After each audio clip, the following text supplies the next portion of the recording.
মা মা ভাল পাওঁ তোক আৰু নাপাহৰো আজীৱন কেনেকৈ পাহৰো তোৰ নিস্বাৰ্থ মৰম কেনেকৈ পাহৰো মা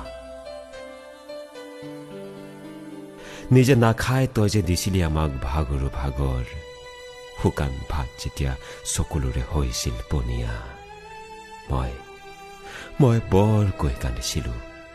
বুকুত সোমোৱাই তেতিয়া বুজাইছিলি মৰমেৰে মই আজিহে বুজিছো মা মোৰ আগমূৰৰ চুলিখিনি সেইদিনা কিয় তিতিছিল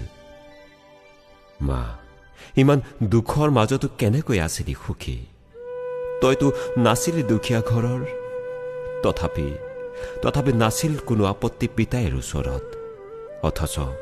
অথচ মোক লৈ বুকুচাত শিকিছিলি ভুই ৰুবলৈ আৰু দাবলৈ ধান 7 মহীয়া ভাইটিক লৈ গৰ্ভত শুকুৱাইছিলি গাজ হোৱা ধান ভোগালীৰ উৰুকা ৰাতি তহঁতৰ সেমেকা চকু দেখি একো বুজি নাপাইছিলো সৰুতে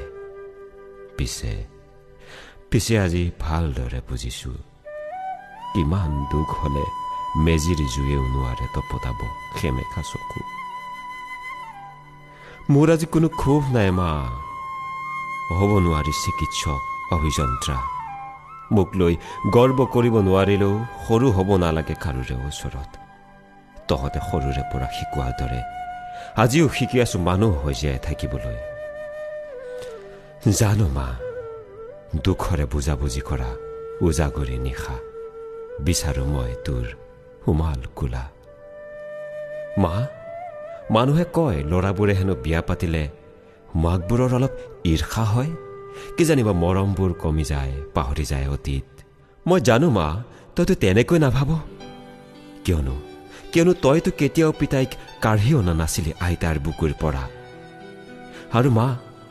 ভুল কৰিলে কেতিয়াবা তইয়েতো শিকাই ল'ব লাগিব যিদৰে শিকাইছিল তোক আইতাই